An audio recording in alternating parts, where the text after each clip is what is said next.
Mabait siyang bata. Dito sa The Voice, mas naging close kaming dalawa. Ayan, meron na kaming TikTok. Grabe. Ito na pala yung mga Diyosa ng team ko eh. Uy, leche flan po ba yan? Yes po! Sweet po Ondo. diba? Sweet din po to. Oh, thank you. Nag-abala pa po kayo. Love you.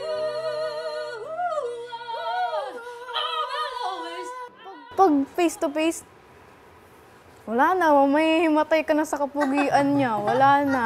Pag tinuturuan tayo, hindi ako eye contact sa kanya.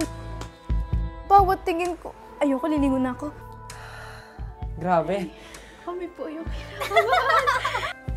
Thank you, thank you. Pag niyakap mo siya, amoy sunflower.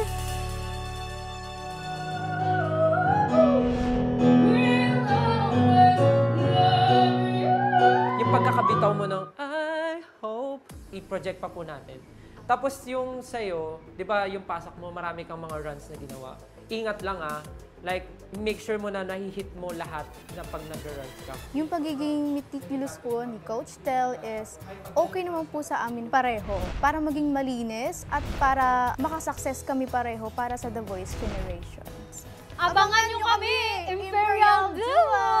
May kilig pa yarn! Giving!